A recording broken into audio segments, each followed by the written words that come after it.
Hello students, आप सभी ने तो बीपीएससी का 1 to 5 का जो सिलेबस है वो देख ही लिया होगा कि किस तरह से एससीईआरटी बुक की बात की गई है।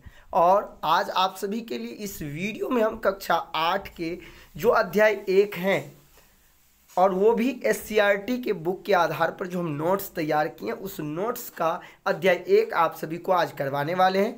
तो चलिए आज का जो ये अध्याय है दहन और ज्वाला, यदि आप देखेंगे तो यही आपका अध्याय है। इसमें हम सीखेंगे जो आखिरकार इसमें कौन कौन से टॉपिक हैं, कौन कौन से वन लाइनर क्वेश्चन पूरे नोट्स में बनाया गया है। वो बहुत ही आसानी से आप जो है पूरे एससीईआरटी को कवर कर लेंगे। पहला पॉइंट है दहन एक रासायनिक अभिक्रिया है। तो देखिए आपको पता है एक होता है रासायनिक अभिक्रिया, दूसरा होता है भौतिक अभिक्रिया। तो इसमें जो होगा वो क्या कौन सी अभिक्रिया होगा?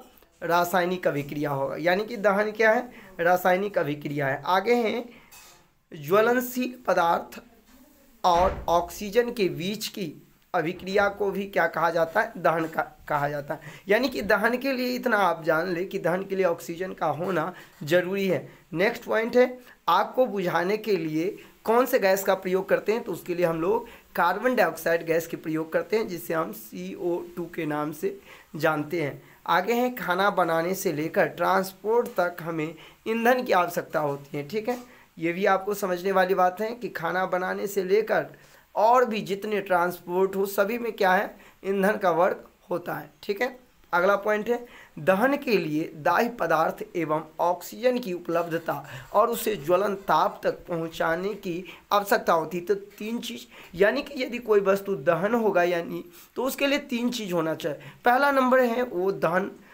पदार्थ जो दाह्य पदार्थ है वो होना चाहिए, दूसरा जो है ऑक्सीजन होना चाहिए और तीसरा जो है वो आपका ज्वलन ताप होना चाहिए। यदि ये तीनों चीज़ रहेंगे तो निश्चित तौर पर दहन की क्रिया जो है वो प्रारंभ हो जाएगी। ठीक है, वह क्षेत्र जहाँ पदार्थ का पूर्ण दहन होता है क्या कहलाता है? ज्वाला का बाहरी क्षेत्र कहलाता है जहाँ पूर्ण दहन होता है। ठीक है, नेक्स्ट पॉइंट है ज्वलनशील पदार्थ। तो ज्वलनशील पदार्थ किसे कहते हैं? तो पदार्थ जो लौ पर गर्म करने पर जल जाते हैं उसे क्या कहते हैं? ज्वलनशील पदार्थ कहते हैं। जो एक बहुत ही कम लौ पर भी यदि जलना वो प्रारंभ कर दे तो क्या कहेंगे? ज्वलनशील पदार्थ कहेंगे। इसके बाद है ज्वलन ताप। ज्वलन ताप क्या होता है? तो वह तापमान जिस पर पहुंचने के बाद कोई पदार्थ जलना शुरू कर देता है उसे हम ज्वलन ताप कहते हैं। ठीक है, यहाँ आप यदि देखेंगे तो दहन के बारे में स्पष्ट दिया गया है कि ऑक्सीजन की उपस्थिति में ज्वलनशील पदार्थ के जलने पर दो चीज प्राप्त होते हैं, पहला ऊष्मा और दूसरा प्रकाश। यहाँ ये समझने वाली बात है कि जब भी दहन की क्रिया होगी तो दो चीज प्राप्त होंगे मुख्य रूप से, पहला ऊष्मा और दूसरा प्रकाश। ठीक है, आगे हैं दाह्य पदार्थ। तो दाह्य पदार्थ क्या होता है? तो जो पदार्थ जलकर ऊष्मा और प्रकाश देते हैं उसे ही हम दाह्य पदार्थ कहते हैं। ठीक है, जैसे कि लकड़ी क्या है? दाह्य पदार्थ है। LPG क्या है? दाह्य पदार्थ है। डीजल, ये सारी चीज़ क्या है? दाह्य पदार्थ है। बढ़ते हैं हम अगले पॉइंट की तरफ। सफ़ेद फास्फोरस कमरे के तापमान पर जलने लगते हैं, यानी कि जैसे ही उनका संपर्क वायु से होता है नॉर्मल टेम्परेचर पे भी तो वो क्या होते हैं? जलने लगते हैं। इसके बाद है अगला पॉइंट मोम एक हाइड्रोकार्बन है जो हाइड्रोजन और कार्बन से मिलकर बनी है। क्या है? मोम किस चीज़ से बनते हैं? तो दो चीज़ से, पहला हो गया हाइड्रोजन, दूसरा हो गया कार्बन। ठीक है, तो दो चीज़ यहाँ आपको समझने हैं। जो मोम क्या है? एक हाइड्रोकार्बन है और जो कि नाम से ही स्पष्ट है, हाइड्रो यानी हाइड्रोजन और कार्बन यानी कि कार्बन, हाइड्रोकार्बन। ठीक है, ईंधन के जलने पर CO2 H2O बनता है। जब भी कोई ईंधन जलते हैं तो क्या है? CO2 और H2 बनता है। पेट्रोल का ज्वलन ताप जो है केरोसिन के ज्वलन ताप से क्या होते हैं? कम होता है। स्वाभाविक सी बात है, पेट्रोल का ज्वलन ताप बहुत ही जो है और इसका जो यदि देखा जाए केरोसिन का ज्वलन ताप तो इससे कम होता है क्योंकि पेट्रोल जो है जल्दी जल जाएंगे और केरोसिन तेल बाद में।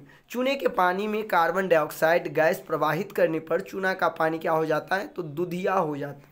ठीक है। ये पूरे का पूरे SCERT के बुक से लिया गया वन लाइनर जो पॉइंट हैं। यदि आप चाहते हैं कि SCERT का संपूर्ण नोट्स, चाहे SST का पूरा हो या फिर साइंस का हो या फिर भारतीय राष्ट्रीय आंदोलन से रिलेटेड हो, सारे नोट्स जो हैं वो आपको यहाँ से उपलब्ध हो जाएंगे। इसके लिए आपको जो है पेड नोट्स प्राप्त करने के लिए जो नंबर है व्हाट्सएप नंबर 88737949 और 19 पर आप व्हाट्सएप कर सकते हैं। यहाँ से आप जो है पेड नोट प्राप्त कर सकते हैं संपूर्ण सब्जेक्ट का, ठीक है। देख रहे हैं किस तरह से पूरे के पूरे नोट्स बनाए गए। ये पूरे नोट्स आपको जो है एक ही साथ प्रोवाइड कर दी जाएगी यदि आप इसे परचेज करते हैं तो। चलिए हम बढ़ते हैं आगे।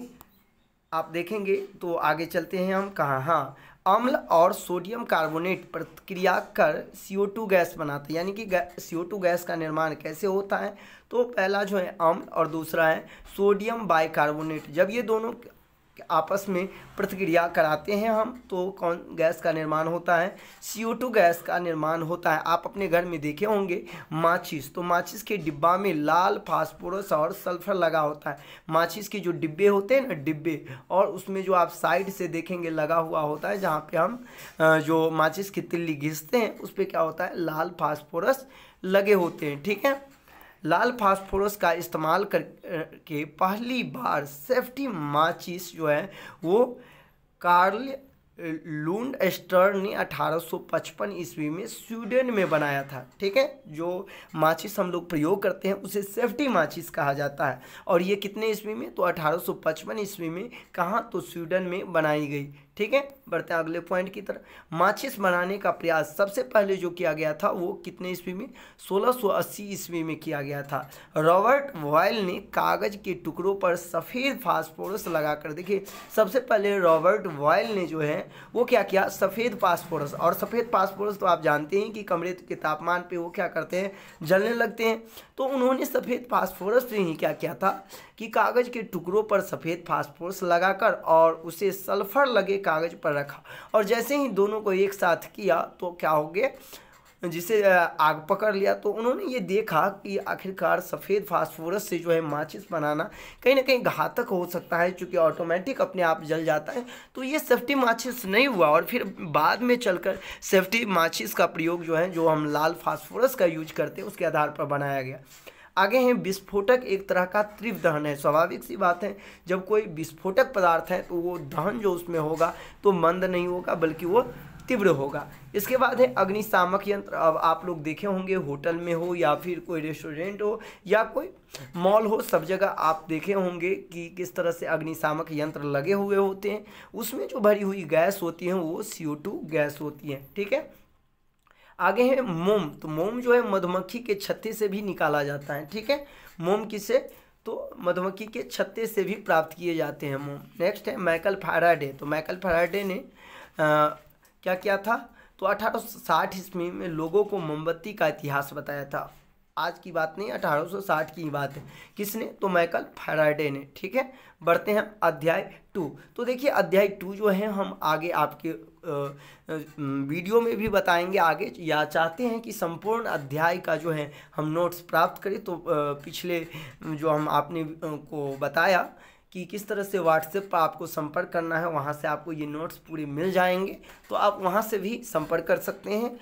और नहीं तो आपको यूट्यूब के माध्यम से धीरे धीरे, लेकिन उसमें समय लगेंगे सभी सब्जेक्ट का वीडियो आने में, तो धीरे धीरे हम कोशिश करेंगे कि यहाँ भी आप सभी को नोट्स प्रोवाइड करते रहें, ठीक है। मिलते हैं नेक्स्ट वीडियो में कि ये वीडियो आपको कैसा लगा।